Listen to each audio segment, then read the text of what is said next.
Social media. Do you love it? Do you hate it? Are you addicted to it? Social media can be the pitfall in your divorce. Why? Why would you want to post about your divorce on social media?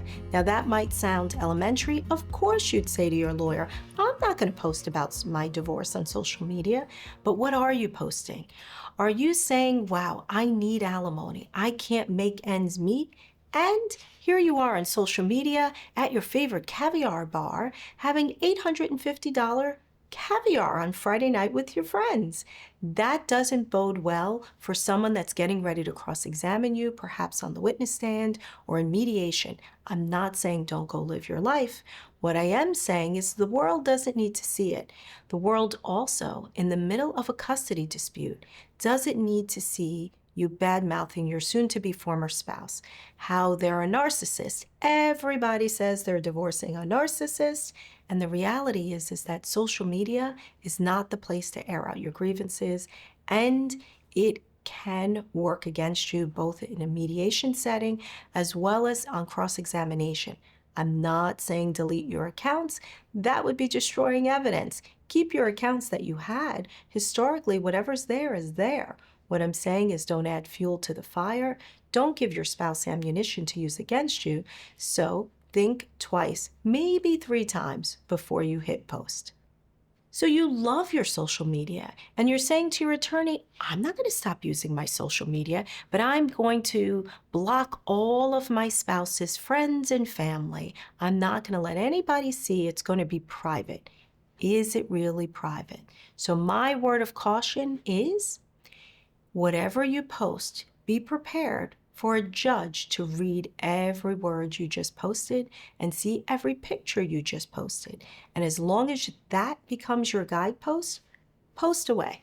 What to do with those old posts? Maybe you're doing shots in a bar and you say, oh my gosh, I'm in the middle of a custody dispute. Delete, delete, delete.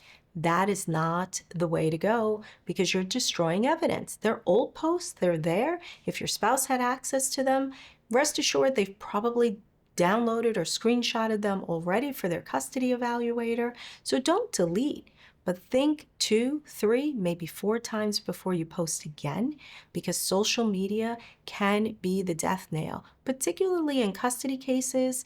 It shows how people are living, what their values purport to be. But also, in an alimony dispute, you have one spouse saying, I have no money, I can't afford to pay alimony. In fact, I was laid off from my job. But then there you are with your buddies on the 9th hole of the golf course with a drink in hands, golf clubs, and it's the middle of the day. Well, are you really looking for a new job? Or are you spending your time on the golf course? Are you wheeling and dealing? Am I at the spa with my feet up? And I'm having a glass of champagne, but I can't find a job. Then what am I doing at the spa in the middle of the day?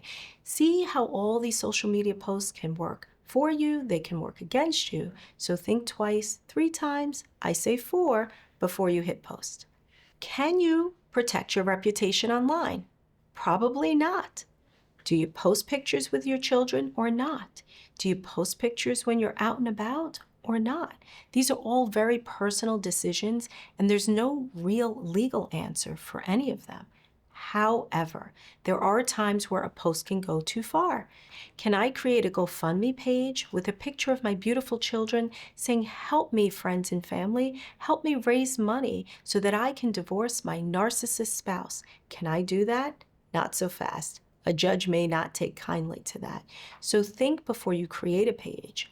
Think before you post on your existing pages, and always ask yourself, if a judge were reading this, would this be something I'd want that judge to see? Social media during a divorce can be a friend and it can be an enemy. Think before you post.